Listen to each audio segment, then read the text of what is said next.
এভারকেয়ার থেকে খালেদা জিয়ার মরদেহ গুলশানের বাসায়। মায়ের মরদেহের পাশে বসে কুরআন তিলাওয়াত করছেন তারেক রহমান।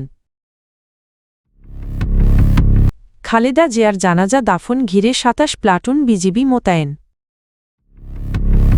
মানিক মিয়া অ্যাভিনিউয়ে নেওয়া হচ্ছে খালেদা জিয়ার মরদেহ। খালেদা জিয়ার জানাজা মানিক মিয়া অ্যাভিনিউয়ে মানুষের ঢল।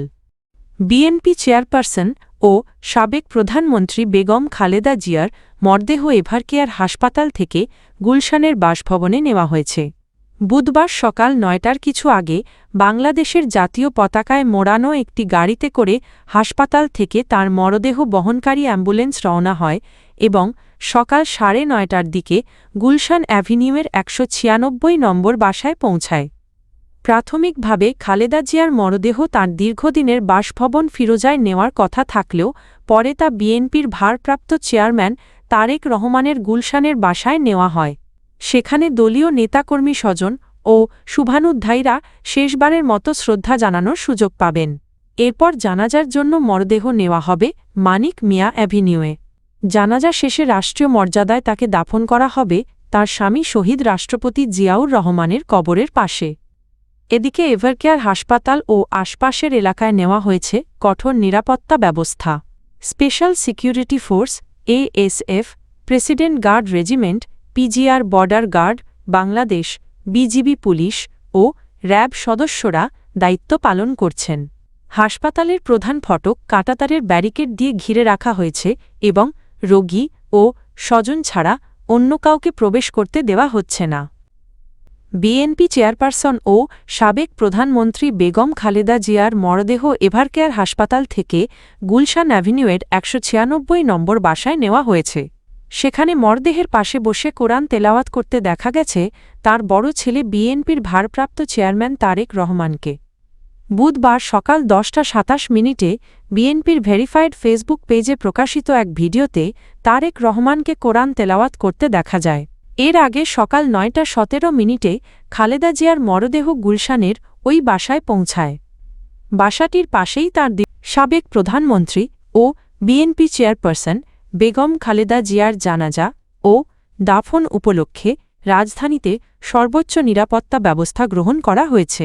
এ উপলক্ষে ঢাকার গুরুত্বপূর্ণ বিভিন্ন স্থানে ২৭ platoon border guard Bangladesh BGB মোতায়েন করা হয়েছে। বুধবার বিজিবি সদর দপ্তর থেকে পাঠানো এক খুদে বার্তায় এ তথ্য নিশ্চিত করা হয়। মঙ্গলবার রাত থেকেই রাজধানীর এভারকেয়ার হাসপাতাল, জাতীয় সংসদ ভবন এলাকা ও জিয়া উদ্যানসহ গুরুত্বপূর্ণ স্থানে বিজিবি সদস্যদের সতর্ক অবস্থানে দেখা গেছে। একই সঙ্গে সেনাবাহিনী, পুলিশ, র্যাব ও অন্যান্য আইন-শৃঙ্খলা রক্ষাকারী বাহিনীও নিরাপত্তা দায়িত্বে নিয়োজিত রয়েছে। বুধবার সকালে কড়া নিরাপত্তার মধ্য দিয়ে ঢাকার এভারকেয়ার হাসপাতাল থেকে খালেদা জিয়ার মরদেহ গুলশান অ্যাভিনিউয়ের ১৯৬ নম্বর বাসায় নেওয়া হয়। সকাল ৮টা ৪০ বিএনপি চেয়ারপারসন ও সাবেক প্রধানমন্ত্রী বেগম খালেদা জিয়ার মরদেহ জানাজার জন্য মানিক মিয়া অ্যাভিনিউয়ের উদ্দেশ্যে নেওয়া হয়েছে। বুধবার সকাল ১১টার দিকে গুলশান অ্যাভিনিউয়ের ১৯৬ নম্বর বাসভবন থেকে মরদেহবাহী অ্যাম্বুলেন্স যাত্রা শুরু করে। এর আগে সকাল ৯টা ১৭ কড়া নিরাপত্তার মধ্যে জাতীয় পতাকায় মোড়ানো অ্যাম্বুলেন্সটি ওই বাসভবনে পৌঁছায়। সকাল ৯টার কিছু আগে ঢাকার এভারকেয়ার হাসপাতাল থেকে মরদেহ নিয়ে অ্যাম্বুলেন্সটি রওনা হয়। মরদেহ বাসভবনে আনার পর থেকেই গুলশান অ্যাভিনিউয়ের ১৯৬ নম্বর বাসা ও পাশের ফিরোজা এলাকায় কঠোর নিরাপত্তা ব্যবস্থা জোরদার করা হয়। সেনাবাহিনী, পুলিশ, র্যাব ও বিজিবি সহ আইনশৃঙ্খলা রক্ষাকারী বাহিনীর সদস্যরা পুরো এলাকা ঘিরে রাখেন। ব্যারিকেড দিয়ে সড়ক বন্ধ করে দেওয়া হয় এবং যান চলাচল বন্ধ রাখা হয়। মরদেহ বহনকারী গাড়িবহরে লাল সবুজ। সাবেক প্রধানমন্ত্রী ও বিএনপি চেয়ারপারসন বেগম খালেদা জিয়ার জানাজায় অংশ নিতে বুধবার সকাল থেকেই রাজধানীর মানিক মিয়া অ্যাভিনিউতে শোকার্ত মানুষের ঢল নেমেছে। দেশের বিভিন্ন প্রান্ত থেকে আসা হাজারো মানুষ একজন আপোষহীন রাজনৈতিক নেত্রীর প্রতি শেষ শ্রদ্ধা জানাতে সেখানে জড়ো হন। সকাল ৯:৩০টার পর সরেজমিনে দেখা যায় মানিক মিয়া অ্যাভিনিউ ও আশপাশের এলাকায় বিপুল সংখ্যক মানুষ অবস্থান করছেন এবং জানাজায় অংশ নিতে আরও মানুষ আসছেন। শোকাহতদের অনেকেই বলেন প্রিয় নেত্রীর শেষ বিদায় জানাতে তারা ব্যক্তিগত উদ্যোগেই ঢাকায় এসেছেন। প্রধান উপদেষ্টার দপ্তর জানিয়েছে আজ বুধবার দুপুর 2টায় মানিক মিয়া অ্যাভিনিউয়ে বেগম খালেদা জিয়ার জানাজা অনুষ্ঠিত হবে। জানাজা উপলক্ষে সব ধরনের প্রস্তুতি সম্পন্ন করা হয়েছে। খালেদা জিয়ার মৃত্যুতে সরকার আজ 1 দিনের সাধারণ ছুটি ঘোষণা করেছে। জরুরি সেবায় নিয়োজিত কর্মীরা এ ছুটির বাইরে থাকবেন। জানাজা ও দাফনকে কেন্দ্র করে মানিক মিয়া অ্যাভিনিউ সহ রাজধানীর বিভিন্ন গুরুত্বপূর্ণ এলাকায় নিরাপত্তা জোরদার করা হয়েছে।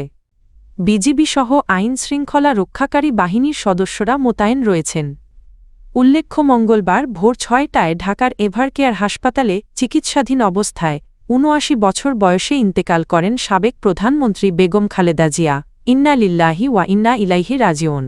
তার মৃত্যুতে দেশ জুড়ে গভীর শোকের আবহ বিরাজ করছে।